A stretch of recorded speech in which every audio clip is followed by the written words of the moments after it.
Radio Notre-Dame. La vie prend un sens.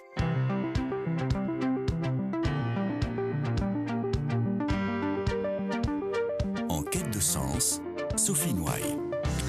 Nous sommes tous amenés et confrontés régulièrement à la prise de décision dans notre vie, qu'elle soit personnelle ou professionnelle. Certains sont plus doués que d'autres pour ce processus. Certains, peut-être manquent de confiance, n'osent pas prendre de risques ou sont dans l'incertitude permanente alors que d'autres font aveuglément confiance à leur intuition sans pour autant avoir analysé les conséquences. Alors comment prendre une décision et comment prendre la bonne décision? Comment éviter les erreurs de parcours souvent prévisibles? Quels sont ces biais cognitifs qui faussent notre jugement et si prendre décision s'apprenait? On va essayer justement d'apprendre tout ça dans Quête de sens avec mes deux invités. J'ai le plaisir d'accueillir Isabelle Fontaine. Bonjour Isabelle Fontaine. Bonjour. Merci d'avoir répondu à l'invitation, d'avoir pris la décision de répondre positivement à l'invitation. Vous êtes spécialisée en développement personnel, en santé naturelle. Vous êtes journaliste depuis une bonne dizaine d'années. Vous êtes l'auteur de Devenir mère et réussir sa vie professionnelle, formatrice en intuition et donc auteur de ce livre Développer votre intuition pour prendre de meilleures décisions. Un livre qui est paru aux éditions Quotidien Malin et qui va être bientôt réédité en mai, c'est ça. En effet, sous le titre « Libérez la voix de votre intuition » aux éditions Erol. Aux éditions Erol. Olivier Sibony, bonjour. Bonjour. Merci d'être là. Vous êtes spécialiste de la prise de décision stratégique, consultant, enseignant à HEC, auteur de cet ouvrage « Combattre les biais cognitifs pour prendre de meilleures décisions » qui est paru aux éditions La Clé des Champs. Vous avez accompagné pendant 25 ans les prises de décision de dirigeants et de grandes entreprises, notamment au sein du cabinet McKinsey. Et vos recherches concernent la stratégie comportementale, c'est-à-dire l'application des sciences comportementales à la prise de décision stratégique. Tout un programme. Olivier Sibony, la première question, pourquoi est-ce si dur de choisir ce qui est bon pour nous et dans le domaine professionnel, ce qui est peut-être bon pour notre entreprise, nos salariés, nos employés ou nos projets? C'est difficile d'abord parce que on vit dans un monde d'incertitude et que même si on prend les meilleures décisions possibles, on ne va pas réussir à tous les coups. Et ça, c'est la première donnée avec laquelle il faut tous qu'on vive, que ce soit dans nos vies personnelles ou dans nos vies professionnelles, c'est que il y a une part d'aléa, il y a une part de chance, il y a une part de qualité d'exécution, bien sûr, mais on peut avoir pris la meilleure décision et ne pas être satisfait du résultat. Et donc, quand on va regarder a posteriori, on peut regarder quelqu'un qui a eu beaucoup de succès.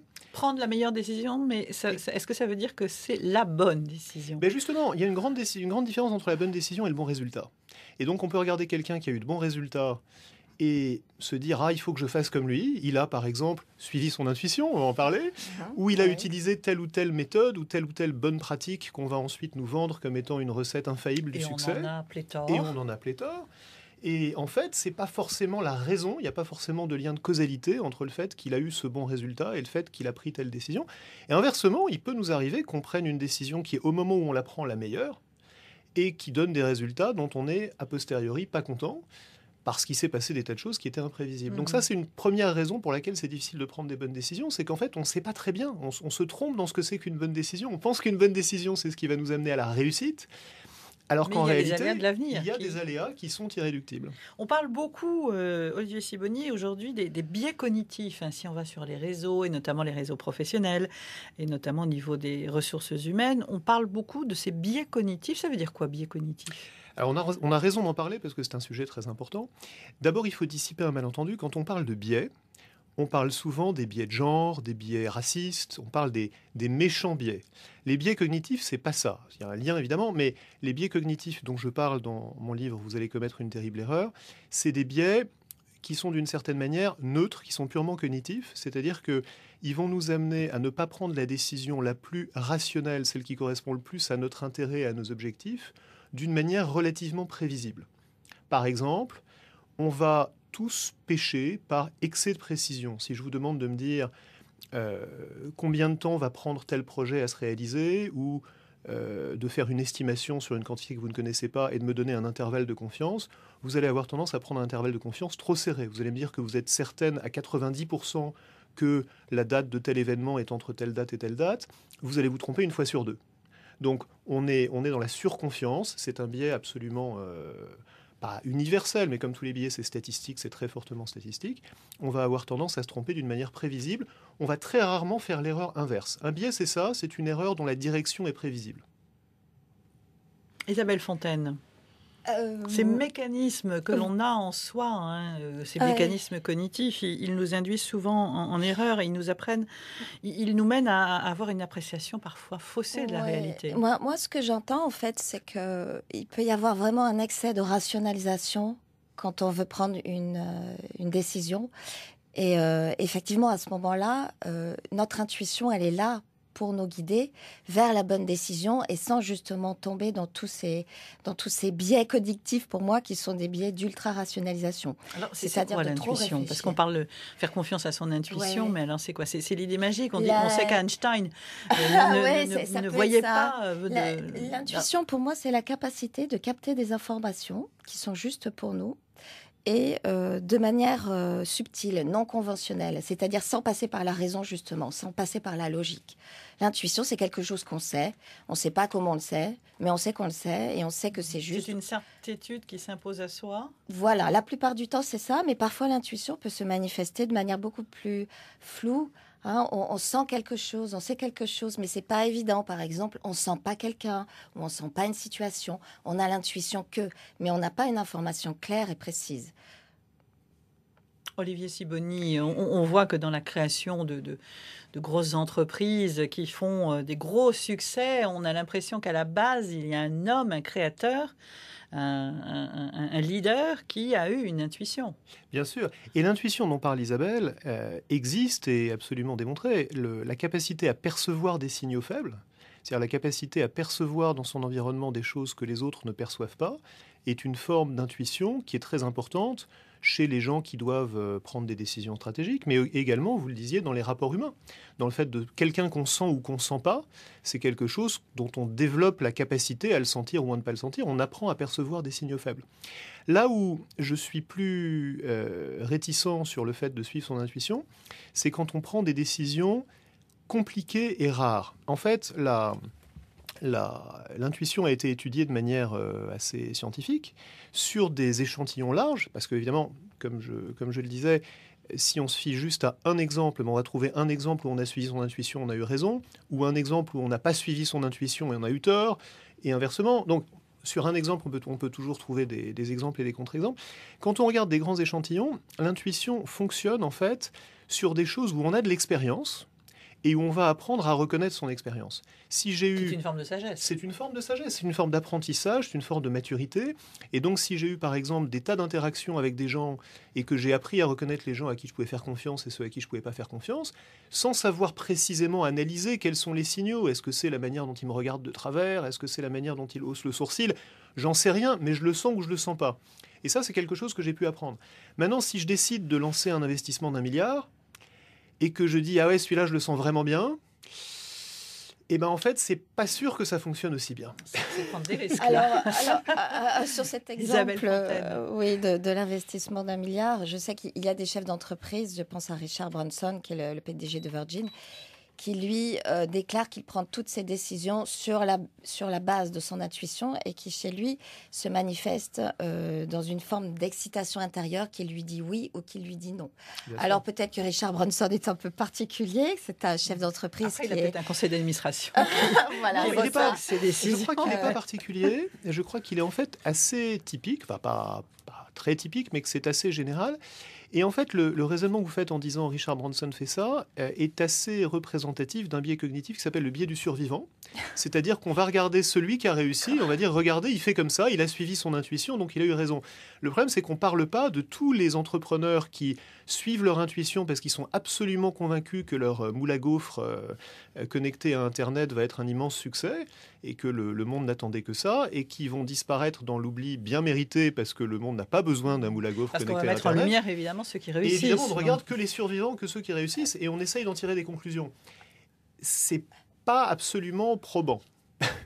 Ok, c'est une manière effectivement très rationnelle de voir les choses. Mais moi, je voudrais préciser quelque chose sur ce que vient de dire, ce qu'a dit Olivier à propos de se méfier de son intuition dans les décisions compliquées et rares. Hein. Ça a été votre expression. Et qui entraînent quand même et qui peuvent entraîner des prises conséquences de risque importantes. Alors, soit vous avez cité des conséquences matérielles, financières, mais ça peut être aussi des conséquences personnelles. Et moi, je dirais au contraire que c'est dans les cas de décisions compliquées et rares qu'il faut vraiment écouter son intuition. Et là, je me place plus au niveau personnel, quand on a des décisions de vie à prendre, de changer d'orientation professionnelle, de déménager, de se marier ou de quitter son conjoint, ou des décisions de l'ordre de la santé.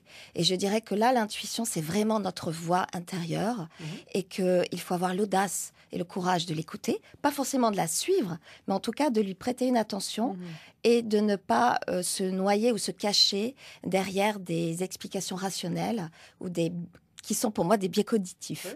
Ce qui peut d'ailleurs être parfois flagrant. On a cette intuition qui revient, on lutte contre cette intuition parce qu'on va ruminer, on va essayer de rationaliser et pour ne pas prendre de décision.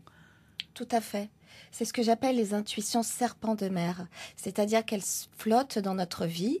Elles vont être plus ou moins saillantes, plus ou moins apparentes à certains moments. Se représenter à plusieurs fois. Voilà, elles se représentent à nous plusieurs fois. Puis en général, sous différentes formes, même à l'extérieur, des événements peuvent nous rappeler cette intuition. Et puis on n'y va pas, on y va, on n'y va pas, on n'y va pas.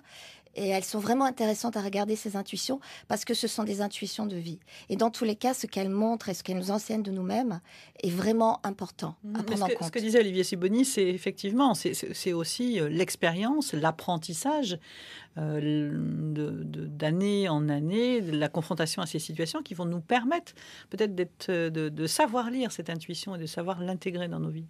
Oui, ce dont parle Olivier Sibony, c'est l'intuition de l'expérience, c'est-à-dire effectivement, plus on a de l'expérience dans un domaine, plus on va pouvoir prendre des décisions rapides, sans réfléchir, sans rationaliser. C'est l'expertise en fait. L'expertise, c'est le fait qu'on est devenu expert de quelque chose parce qu'on en a eu une pratique récurrente, qu'on a reçu du feedback et qu'on a donc pu apprendre, et qu'on est dans un environnement relativement prévisible et que donc on devient expert de quelque chose.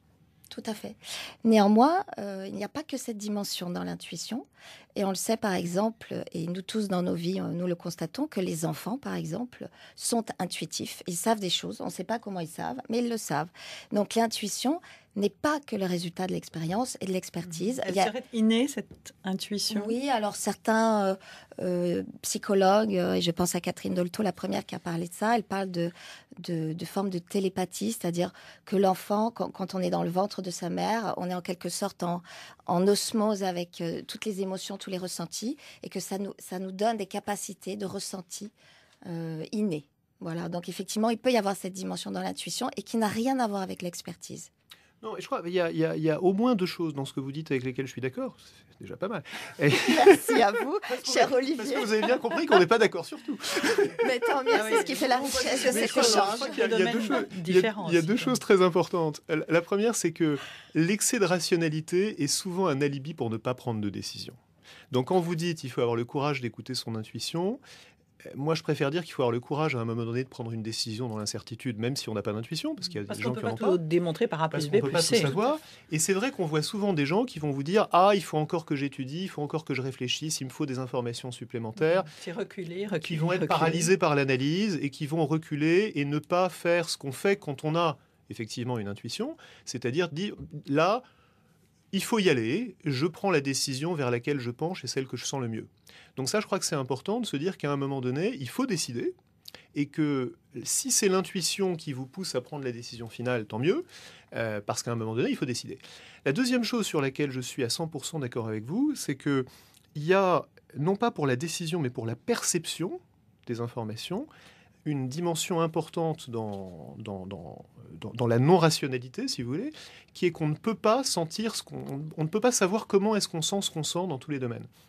Un exemple très intéressant de ça, c'est les entretiens de recrutement, où on sait, parce qu'on l'a analysé littéralement depuis un siècle, que la plupart des entretiens de recrutement ne nous apprennent rien. C'est-à-dire qu'en fait, les décisions qu'on prend à la suite d'un entretien de recrutement ne sont pas du tout prédictives du succès de la personne dans un travail donné. Mais peut-être peuvent nous conforter ou d'ailleurs Alors, si c'est pour appuyer des informations qu'on a par ailleurs, à ce moment-là, on n'est que dans la confirmation des opinions qu'on avait déjà et on ferait mieux de ne pas perdre son temps. Donc, c'est pas à ça que ça sert. En revanche, ce qu'on a montré par différentes méthodes, c'est que quand on a déjà rassemblé un certain nombre d'informations structurées et qu'on y ajoute une dimension d'intuition en se disant « j'ai fait mon travail, j'ai évalué cette personne sur toutes les dimensions importantes de la manière la plus rigoureuse possible, maintenant qu'est-ce que j'en pense en fermant les yeux et en me demandant ce que me dit mon intuition ?» ça ajoute une dimension supplémentaire. Donc ce qu'on perçoit d'une personne dans un rapport humain est quand même quelque chose qu'on n'arrive pas forcément à réduire à toutes les dimensions sur lesquelles on lui a mis une note et qui nous apporte une information supplémentaire. Cette perception-là, elle a une vraie valeur. Et elle s'éduque. Oui, pour compléter ce que vous dites, pour prendre la bonne décision, il faut vraiment allier la raison à l'intuition. C'est comme le côté droit, côté gauche. On a besoin de deux jambes pour marcher. Et c'est vraiment ça la bonne voie. C'est-à-dire de vraiment interroger à la fois la raison et à la fois l'intuition et d'être dans cet équilibre. Allez, on va poursuivre cette discussion aujourd'hui sur la prise de décision. Comment prendre les bonnes décisions, que ce soit au niveau personnel ou professionnel. On en parle aujourd'hui avec Isabelle Fontaine et Olivier Sibony. Restez bien avec nous, on se retrouve juste après cette première pause. En quête de sens, 01 56 56 44 00. L'Institut catholique de Paris vous ouvre les portes de son campus au cœur de Paris le samedi 16 février. De 10h à 18h, venez découvrir nos cursus et parler de votre orientation avec des enseignants et des étudiants. Des licences en sciences éco, droit, sciences po, langue, histoire de l'art, lettres, philosophie, sciences de l'éducation, mais aussi des prépas au concours des grandes écoles. Programme des conférences et inscriptions sur www.icp.fr. ICP, l'esprit grand ouvert sur le monde. Bienvenue à Lourdes. Les hôtels Vignales vous accueillent à l'entrée des sanctuaires. Pour célébrer l'année Bernadette en 2019, venez profiter d'un accueil chaleureux, de chambres confortables et de différentes formules de restauration. Réservez votre séjour dans un de nos hôtels en composant le 05 62 428 428 et visitez notre site internet www.hotelvignuales.com. Hôtel Vignales, depuis 30 ans au cœur de Lourdes. Bruno Courtois, directeur général de Radio Notre-Dame. Vous estimez que les programmes de Radio Notre-Dame sont utiles pour comprendre le monde et défendre la pluralité des médias et vous avez envie de nous soutenir financièrement. Grâce aux exonérations d'impôts, vous pouvez déduire 66% de votre don. Ainsi, un don de 150 € vous revient après impôt à 50 € et un don de 60 € vous coûte réellement 20 €. Alors n'hésitez pas à envoyer vos dons au 6 boulevard Edgar Quinet à Paris dans le 14e et sur notre site internet bien sûr. Merci. En quête de sens, Sophie Noailles. Allez, on essaie de comprendre aujourd'hui pourquoi c'est si difficile de choisir, de faire le bon choix, de prendre la décision et la bonne décision. On en parle avec Olivier Sibony et tout à l'heure j'ai commis une terrible erreur. Je n'ai pas cité le titre entier, le titre principal de votre livre, Olivier Sibony. Vous allez commettre une terrible erreur. Combattre les biais cognitifs pour prendre de meilleures décisions, paru à la Clé des Champs. Évidemment, vous êtes spécialiste de stratégie comportementale, c'est-à-dire l'application des sciences comportementales à la prise de décision stratégique. Avec cette expérience que vous avez de 25 ans au sein du cabinet McKinsey. Et Isabelle Fontaine, formatrice en intuition, auteure de ce livre, Développer votre intuition pour prendre de meilleures décisions, qui va être bientôt réédité avec le titre Libérer la voix de votre intuition aux éditions Erol. Olivier Sibony, bon nombre de chefs d'entreprise aujourd'hui sont parfois dans le statu quo en se disant voilà, on ne prend pas de risques et on est effectivement dans une société, peut-être dans une conjoncture, on se dit on ne prend pas trop de risques. Voilà. Ça arrive souvent, en effet. On a fait il y a quelques années avec mes collègues de l'époque une étude sur l'allocation de ressources des grandes entreprises, où on s'est aperçu que 90% de la manière dont leurs ressources sont allouées cette année est prédit par la manière dont elles l'allouaient l'année dernière. C'est-à-dire qu'en fait, On pense qu'on prend des grandes décisions chaque année, qu'on fait des grands choix stratégiques, qu'on réoriente ses ressources le résultat, voilà, de l'Europe vers la satisfait. Chine, des vieilles technologies vers les nouvelles. On croit qu'on prend des grands paris, mais en fait, on bouge toujours beaucoup moins les curseurs qu'on ne le pense,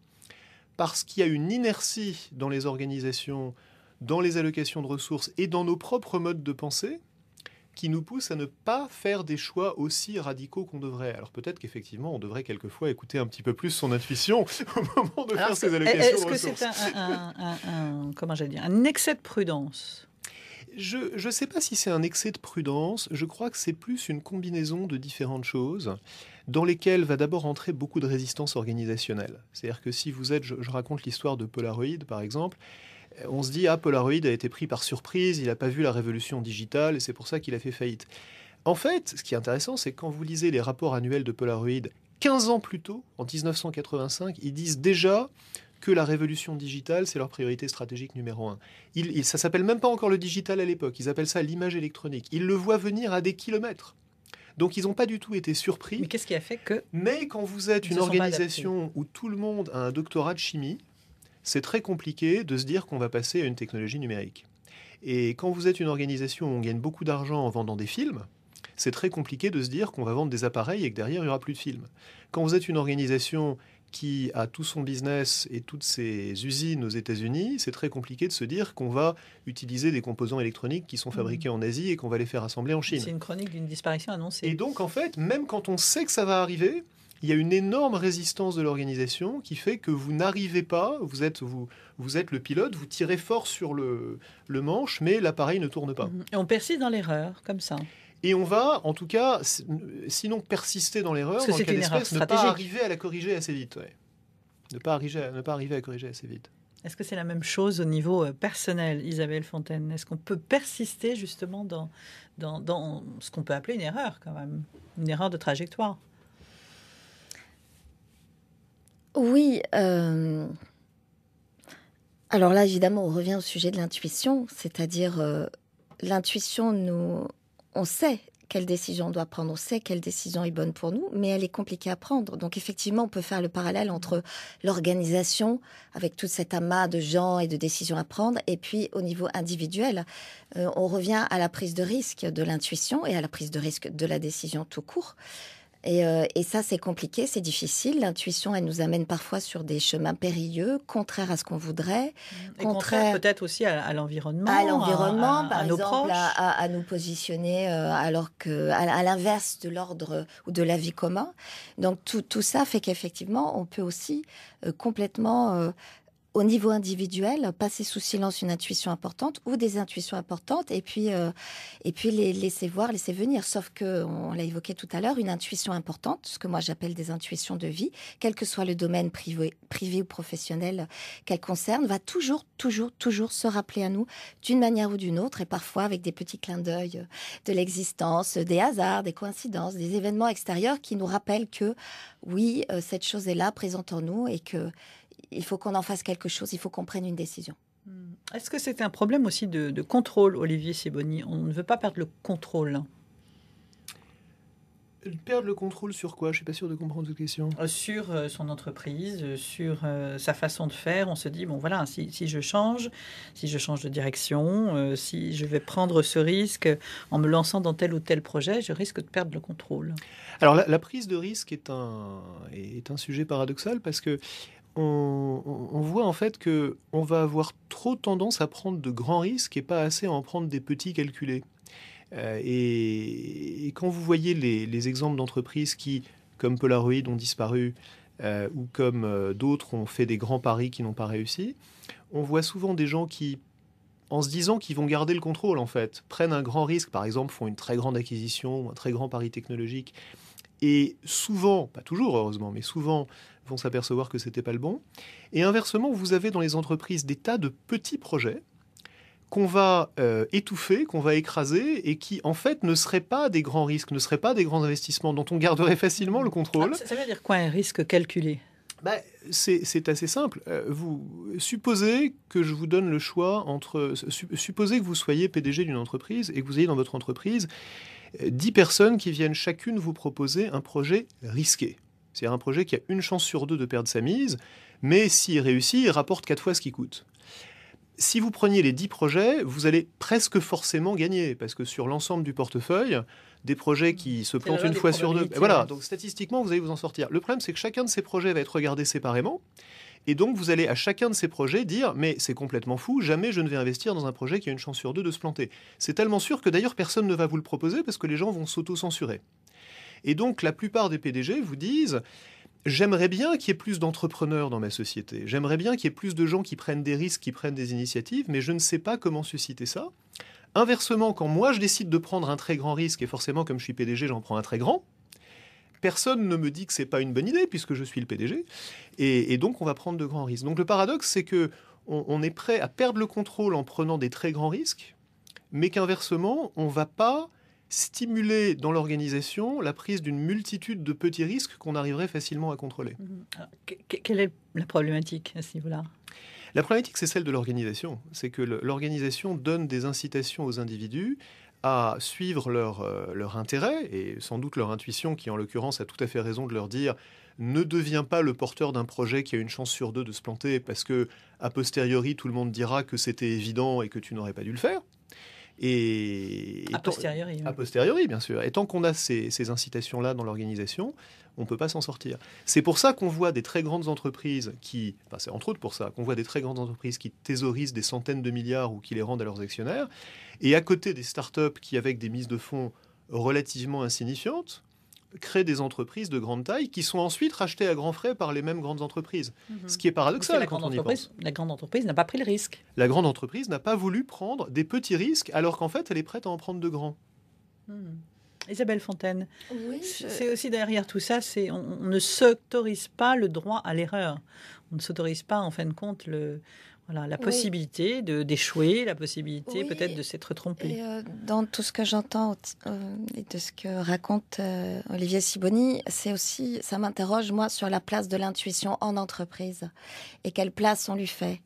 Et puis après la confiance, on en parlera. Voilà, évidemment. la confiance et l'intuition. Et de fait, c'est une place qui est compliquée, et que ça soit au niveau d'une organisation ou au niveau des équipes, c'est très compliqué de faire intervenir ce facteur intuition, ce facteur sensible, ce facteur de signaux faibles. Et donc, dans les entreprises, on n'écoute pas l'intuition. En tout cas, les collaborateurs ne sont pas amenés librement à exprimer leur intuition. Et donc, c'est un élément qui est complètement étouffé et qui fait qu'au bout d'un moment, je suppose qu'au niveau de la structure, il y a une sur-rationalisation, une place très grande à la logique, au process de plus en plus complexe, de plus en plus compliqué. Et au final, l'intuition a sa place en entreprise. En tout cas, elle a sa place dans des entreprises créatives où c'est obligé, où on doit avoir de l'intuition, de l'inspiration, de la créativité, écouter ses émotions, écouter ses ressentis subtils, parce que sinon, une entreprise créative qui ne prend pas en compte cette intuition-là, elle est vouée à disparaître, parce que c'est son fonds de commerce. Mais ce qui est naturel dans des entreprises, on va dire créative, où l'intuition est essentielle, est aussi valable, j'imagine, pour des entreprises dont le business n'est pas a priori créatif. Et il y aurait vraiment quelque chose à faire, de prendre plus en compte l'intuition et de favoriser plus l'expression de l'intuition chez les collaborateurs dans toutes les entreprises. Olivier Sibony, est-ce qu'il y a un changement, j'allais dire, de mentalité justement dans les entreprises ?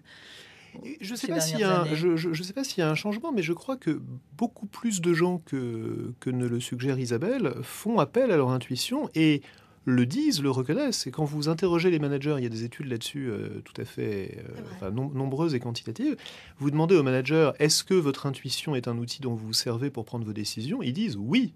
C'est-à-dire non seulement ils le font, mais ils ne s'en cachent pas. Donc quand vous dites il faudrait qu'on donne plus de place à l'intuition, je pense que l'intuition a déjà une place importante. La question, c'est lui donner une place pour quoi faire ? C'est-à-dire pour quel type de décision ? Encore une fois, il y a des tas de choses pour lesquelles je suis absolument convaincu qu'il faut faire confiance à son jugement, à son expertise, à sa capacité à prendre une décision holistique en intégrant des tas de dimensions qu'on n'a pas le temps d'analyser. Et puis je crois qu'il y a des choses pour lesquelles il vaut mieux, et l'analyse statistique au-delà d'un seul exemple le montre, il vaut mieux essayer de rationaliser les décisions. D'une part parce qu'on va avoir de meilleurs résultats statistiquement, D'autre part, parce que, et c'est une autre considération, on le doit à ceux qui nous demandent de prendre ces décisions. Sauf si je suis un entrepreneur qui ne joue qu'avec son propre argent, j'engage l'argent de mes actionnaires, j'engage la carrière de mes collaborateurs, j'engage la réputation de mes alliés ou de mes associés dans une affaire donnée. La vie des sous-traitants. J'engage la vie de mes sous-traitants. Bref, je prends des décisions qui n'engagent pas que moi et je dois à ceux qui sont mes parties prenantes un minimum de discipline dans la manière dont je prends cette décision. Si le pilote de votre avion vous disait je ne vais pas utiliser ma checklist avant le décollage et puis je ne vais pas non plus suivre les procédures parce qu'aujourd'hui j'ai une intuition qui me dit comment piloter cet avion, vous diriez évidemment que ce n'est pas une bonne idée. Donc je crois qu'il y a des domaines dans lesquels il faut savoir qu'on peut faire confiance à son intuition et il y a des domaines dans lesquels il faut avoir l'humilité de se dire qu'il faut appliquer un petit peu plus de méthodes. Olivier Sibony, je voudrais revenir tout à l'heure à ce droit à l'erreur. Aujourd'hui, on est dans une société, et notamment au niveau de l'entrepreneuriat, on ne s'octroie pas et on n'octroie pas le droit à l'erreur. Et je vais vous surprendre, je pense qu'il ne faut pas avoir le droit à l'erreur. Je pense qu'il faut avoir le droit à l'échec. Et que ce n'est pas du tout la même chose. Le droit à l'échec, c'est une conséquence d'une réalité simple qui est que les meilleures décisions peuvent ne pas avoir de bons résultats. Parce qu'on ne connaît pas l'avenir. Parce qu'on ne connaît pas l'avenir, parce que l'avenir est incertain et parce que dès lors qu'on est dans le monde des affaires, ou d'ailleurs même dans sa vie personnelle, on ne peut pas prévoir tout ce qui va se passer et donc on va avoir des échecs. C'est pour ça que je dis, vous allez commettre une terrible erreur, c'est une manière de dire, vous allez de toute manière prendre des décisions qui ne donneront pas les résultats que vous voulez.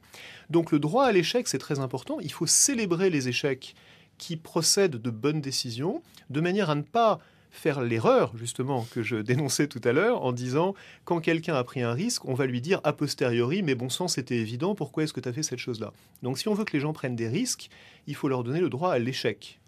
Le droit à l'erreur, je joue sur les mots, mais c'est important, ça reviendrait à dire qu'on a le droit de faire n'importe quoi au moment où on décide. Et ce que je voudrais qu'on célèbre, on se relèvera. Voilà. Et ce que je voudrais qu'on célèbre, c'est les gens qui ont pris la bonne décision au moment où ils la prenaient, qui ont décidé en connaissance de cause de prendre un risque, parce que il faut savoir décider, comme le disait Isabelle tout à l'heure. Il ne faut pas se laisser paralyser par le besoin de tout savoir, parce qu'on n'arrivera jamais à tout savoir. En revanche, le jour où ça se passe mal, il faut être capable de dire ça s'est mal passé et c'est pas grave, on a le droit de se planter. Et on en tire les conclusions. Et on en tire les leçons. Et moi, j'ajouterais qu'on a aussi le droit tout simplement à l'erreur et dans l'intuition, c'est-à-dire d'avoir une intuition et puis de se rendre compte qu'elle n'était pas juste, qu'elle n'était pas bonne. Mais est-ce que c'est encore une intuition alors ? Alors ça, c'est toute la question. Est-ce qu'une intuition vraie est une intuition juste ? Ça amène à tout un tas de questions derrière. Effectivement, de savoir que parfois, ce qu'on appelle intuition n'est pas une intuition, puisque une intuition, a priori, est une information juste ou vraie ou qu'on peut vérifier. Alors, il y a des illusions au niveau de nos intuitions ? Oui, c'est ce que j'appelle les intuitions-illusions. C'est-à-dire que parfois, on appelle intuition quelque chose qui n'est pas intuition. Et par exemple, Isabelle Fontaine. Le plus grand piège, intuition-illusion, c'est le piège de la projection. C'est quand on va projeter sur quelqu'un d'autre, sur une situation, notre propre désir, nos propres angoisses, nos propres envies. Et c'est par exemple la mère qui dit à son fils, j'ai l'intuition que tu vas devenir médecin. Et en réalité, évidemment, c'est la traduction de son propre désir que son fils devienne médecin parce qu'elle-même peut-être n'a pas pu, etc., etc. Et donc ça, c'est un des grands pièges que moi j'appelle les pièges de l'intuition. Et c'est vraiment intéressant à chaque fois qu'on a une intuition importante, impactante dans la vie, de se questionner sur ça et de savoir est-ce que c'est pas quelque chose justement de l'ordre de la projection qui appartient à l'autre, ou qui appartient à moi-même. Mais alors comment on fait dans ces cas-là ? On analyse rationnellement, on se dit tiens, je vais faire une colonne pour, je fais une colonne contre. Intuition et raison avantages, désavantages. Intuition et raison ne sont pas du tout ennemis. Ce sont les meilleurs amis du monde. Il faut juste savoir comment articuler les deux et ne pas avoir peur que l'un sollicite l'autre et inversement. Donc quand on se rend compte qu'on a une intuition illusion, qu'on a projeté quelque chose, eh bien on l'analyse, on se dit ok, là effectivement, j'ai cru que c'était une intuition, ça n'en était pas une. Mais je le vois, je l'observe, je m'accorde le droit à l'erreur parce que l'intuition est humaine, donc elle est faillible. Et la prochaine fois, je ferai mieux. On n'est pas encore des machines et l'intelligence artificielle n'est pas encore tout à fait au point pour nous aider à prendre des décisions, même si au niveau statistique, on peut effectivement être aidé pour limiter les erreurs, hein, Olivier Sibony. Allez, on va poursuivre cette discussion passionnante autour de nos décisions, de ces biais cognitifs aussi qui peuvent se révéler parfois peut-être négatifs dans nos prises de décision, en tout cas nos réflexions quant à nos décisions. On se retrouve juste après avoir écouté Liane Folly. Radio Notre-Dame.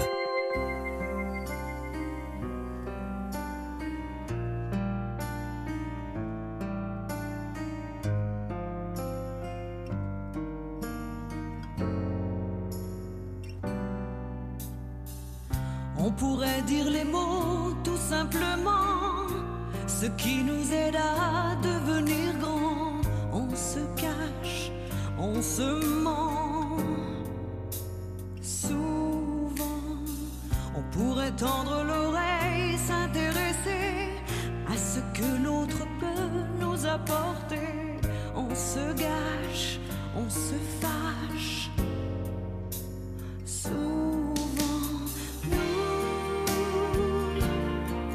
Se raconte tous des histoires, ça peut paraître dérisoire, être vrai.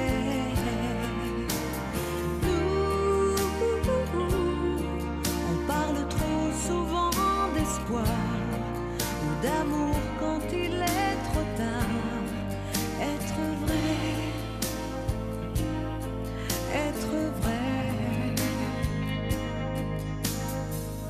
Pourquoi suivre les foules qui se déchaînent, les idées ou les choix qu'on ne partage pas, sûrement, dignement. Rester soi, on pourrait sublimer nos différences, ignorer les petites choses sans importance, on oublie d'être heureux.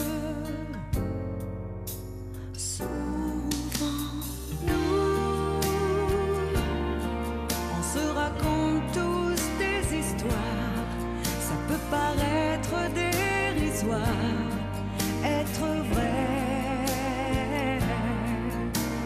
Nous, on parle trop souvent d'espoir ou d'amour quand il est trop tard. Être vrai, être vrai.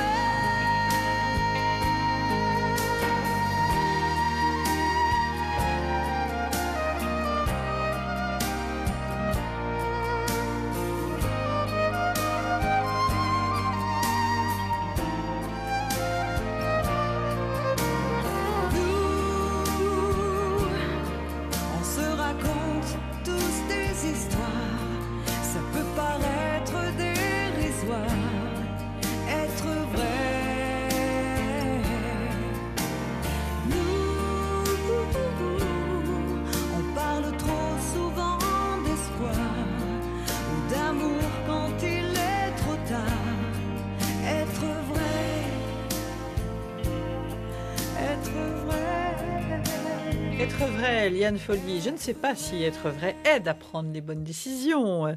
On en parle aujourd'hui avec Olivier Sibony, auteur de cet ouvrage « Vous allez commettre une terrible erreur » avec un gros point d'exclamation. Et ce sous-titre « Combattre les biais cognitifs pour prendre de meilleures décisions » paru aux éditions La Clé des Champs. Isabelle Fontaine, également en studio, formatrice en intuition, auteur de ce livre qui va être republié très prochainement. « Développer votre intuition pour prendre de meilleures décisions ». Vous vous retrouvez au titre de vos ouvrages tous les deux, même si vous n'êtes pas forcément d'accord.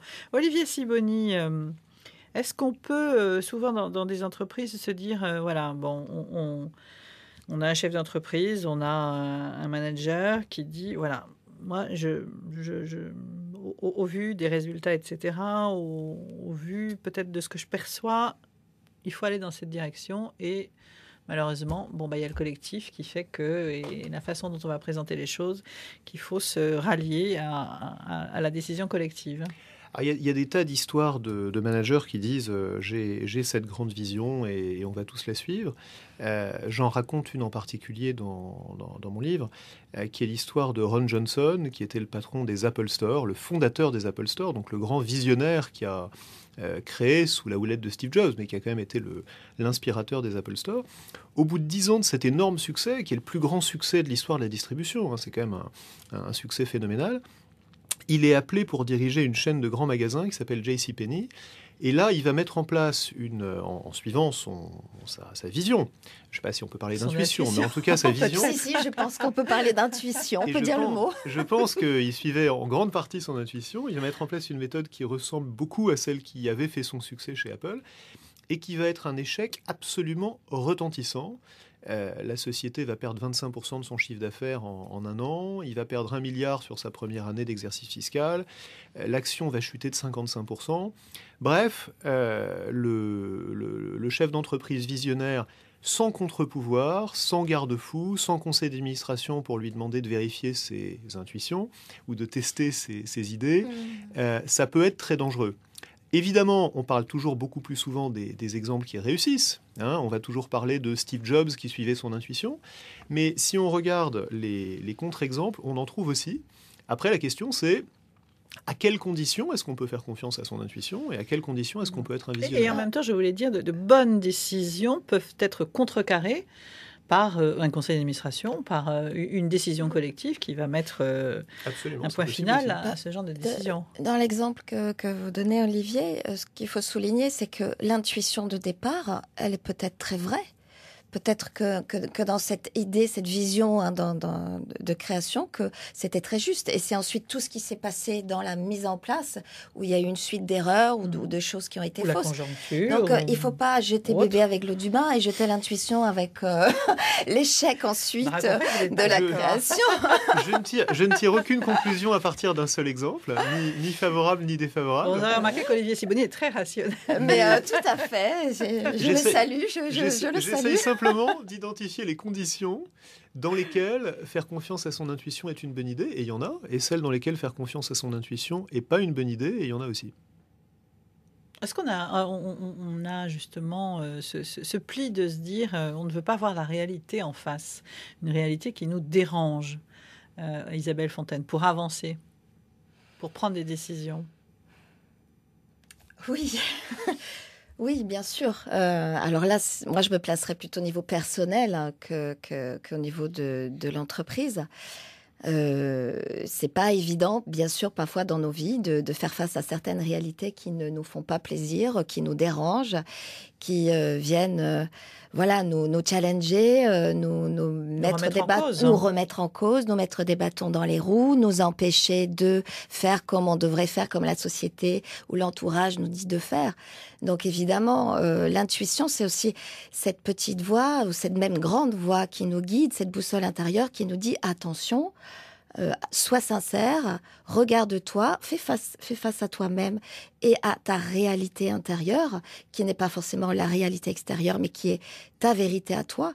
Et elle nous demande, je reviens encore à ça, mais c'est important, elle nous demande d'être d'une dose de sincérité, d'humilité et aussi de courage, c'est-à-dire de faire face à sa propre réalité qui n'est pas forcément celle des autres. Est-ce que les vrais décideurs sont des femmes et hommes de courage, Olivier Sibony ? Absolument, mais je me méfie un petit peu de cette lecture en termes de vice et de vertu, c'est-à-dire de dire il y a les courageux d'un côté, il y a les lâches de l'autre. Je prends un exemple. Il y a un biais cognitif absolument classique, bien connu, qui est la pensée de groupe, la pensée moutonnière, le fait que quand on est dans un groupe, on va avoir tendance à s'aligner sur l'avis des autres.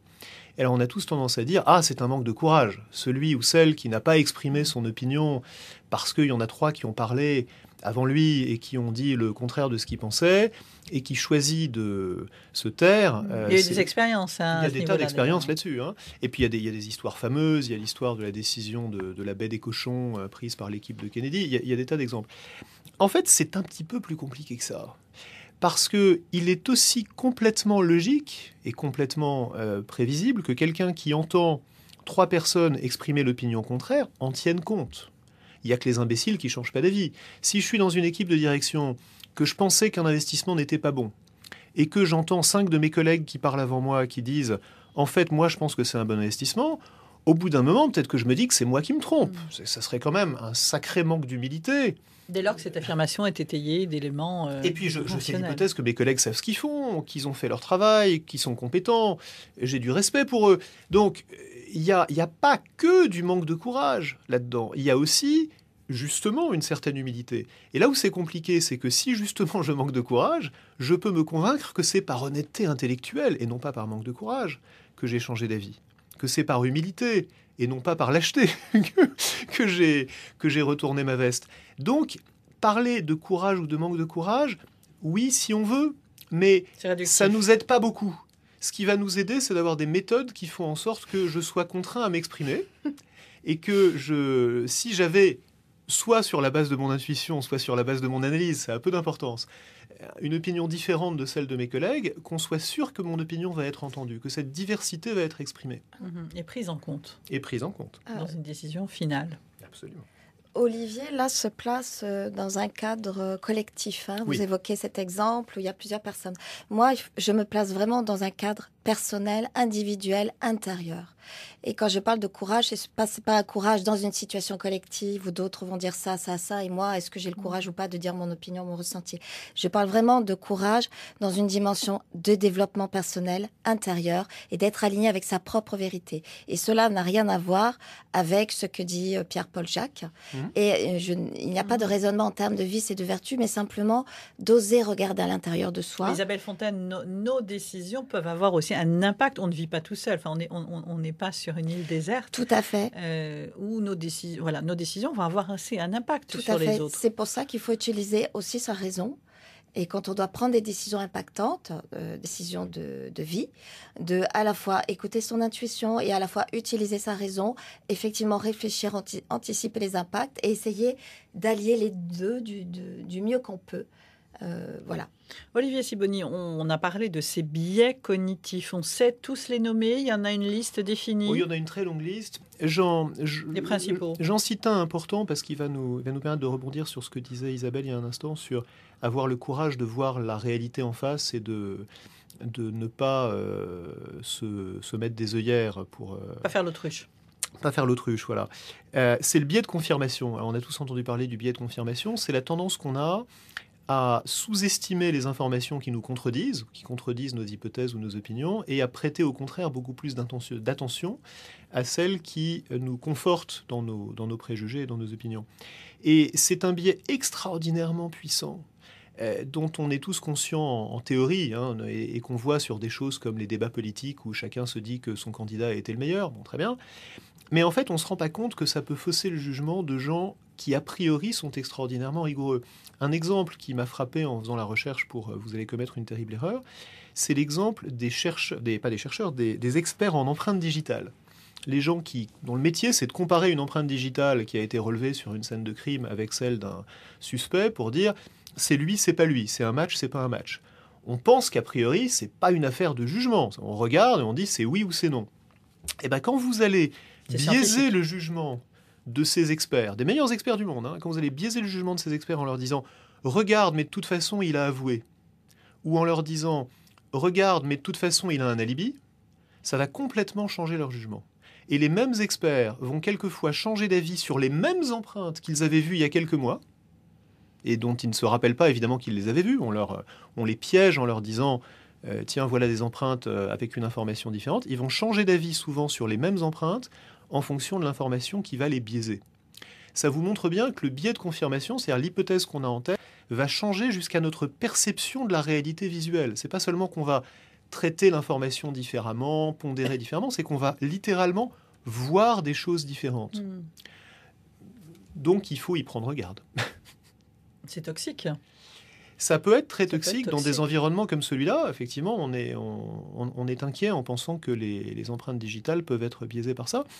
On le voit également dans des choses aussi rigoureuses a priori que la recherche scientifique, où la multitude de petits choix qu'on peut faire dans une méthodologie d'étude et qui sont orientés par les idées qu'on a a priori de ce qu'on cherche à prouver, peuvent biaiser la recherche à tel point qu'on va ensuite pas réussir à la reproduire quand quelqu'un d'autre avec l'hypothèse opposée va se dire « Tiens, c'est curieux, je voudrais reproduire ce résultat ».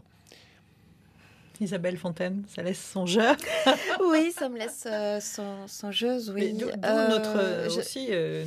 notre facilité à pouvoir être influencé par ces positionnements. Oui, en fait, moi, ce que ça m'évoque, c'est toujours, pour moi, le principal biais cognitif, c'est le biais de l'ultra-rationalisation. C'est de vouloir tout décortiquer, tout expliquer. Effectivement, on peut trouver des biais de confirmation et tout un tas de biais. Mais au bout d'un moment, lorsqu'on a, en tout cas à mon sens, et c'est un avis personnel, lorsqu'on multiplie ces biais cognitifs ou de réfléchir sur ces biais, on perd le sens, tout simplement, le sens de la simplicité, je dirais le sens de ce que notre cœur nous dit, de ce que notre âme peut nous souffler, ou de ce qu'on en sent qui est juste ou pas. Donc bien sûr, il faut être vigilant, nos décisions ont des conséquences, c'est ce que vous disiez tout à l'heure, mais il faut aussi faire attention à ne pas se laisser emporter dans un excès d'explication, de rationalisation. Certaines expériences ne sont pas reproductibles. On le sait lorsqu'on va étudier justement des choses sensibles au niveau des ressentis subtils, des émotions. Mais oui, c'est la vie, parce qu'on ne peut pas tout contrôler, on ne peut pas tout mettre dans des cases, et la vie n'est pas que rationnelle. Je ne peux qu'être d'accord avec vous là-dessus. Simplement, quand vous dites qu'il faut écouter ce que votre cœur vous souffle ou ce que votre âme vous suggère, moi, ça m'intéresse de savoir si ce que votre cœur vous souffle et ce que votre âme vous suggère est juste ou pas. Quelquefois, c'est juste, quelquefois, ça l'est pas. Ça m'intéresse de savoir quand, et peut-être que c'est trop rationnel, et que je devrais écouter mon cœur et mon âme à chaque fois. Mais j'aimerais bien savoir si je peux faire confiance. Tout dépend ce que vous entendez par la notion de juste. Parfois, quelque chose, ce que notre cœur nous souffle est juste, mais va nous amener à vivre, par exemple, des situations difficiles ou des choses compliquées. Mais ça sera juste, même si les conséquences et ce qu'on vit n'est pas forcément agréable. Donc, tout dépend de ce qu'on entend par juste. C'est un peu ce que vous disiez tout à l'heure, je crois, avec le droit à l'échec. Oui. C'est ça. C'est à peu près la même chose. Mais comment, par exemple, est-ce que vous distinguez votre intuition illusion, à laquelle il ne faut pas faire confiance, de l'intuition qui va nous amener à prendre une décision qu'on regrettera peut-être après, mais qui était quand même la bonne, dont vous venez de parler? Il n'y a pas de recette miracle, justement, et de choses absolument, et un process. Ça n'est pas un process. L'intuition n'est pas un process. Une liste, on se dit... Non, on ne peut pas enfermer l'intuition dans des cases en disant oui, A plus B plus C, 1 plus 2 plus 3 égale 4, etc. C'est vraiment... une affaire d'allier ce qu'on ressent et d'allier la raison. Et il n'y a pas de recette toute faite. Allier raison et intuition, ce n'est pas justement avoir cette expérience qui nous amène à avoir un bon discernement. Tout à fait. J'utilise alors, le mot le terme discernement à dessein. Exactement. Alors le terme discernement, à mon sens, c'est vraiment le terme clé qui peut allier l'intuition et la raison. C'est effectivement là où se rencontrent les deux, et c'est ce vers quoi l'on doit tendre, mais il n'y a pas d'absolu, il n'y a pas de certitude. On n'est pas dans le domaine du rationnel pur et dur. C'est pas la science des mathématiques. Voilà. Olivier je suis tout à fait d'accord pour qu'on allie l'intuition à la raison, mais j'ai juste une question pour vous, c'est on les allie comment ? En utilisant son intuition ou en utilisant sa raison? À la fin, qui décide? Je crois que c'est là-dessus qu'on n'est pas d'accord. Les deux. Non, mais je crois qu'il faut accepter qu'on n'est pas d'accord. Je crois que vous avez un point de vue, et j'en ai un autre. Vous avez un point de vue qui est que, à la fin des fins, quand on a pris les informations rationnelles et quand on a essayé de tout mettre, de tout prendre en compte, il faut suivre son cœur et suivre ce que vous souffle son âme, comme vous le dites. Et j'entends et je respecte votre point de vue. Moi, je travaille principalement dans un autre univers dans lequel on prend des décisions dans des entreprises, dans des organisations, avec des parties prenantes nombreuses. Et j'ai tendance à penser que ça doit être la raison qui doit, en prenant en compte des aspects intuitifs, faire la synthèse finale. Merci à tous les deux. Je rappelle votre livre, Olivier Sibony. Vous allez commettre une terrible erreur. Voilà, pour tout savoir sur la prise de bonnes décisions. Merci Isabelle Fontaine. Merci. Merci.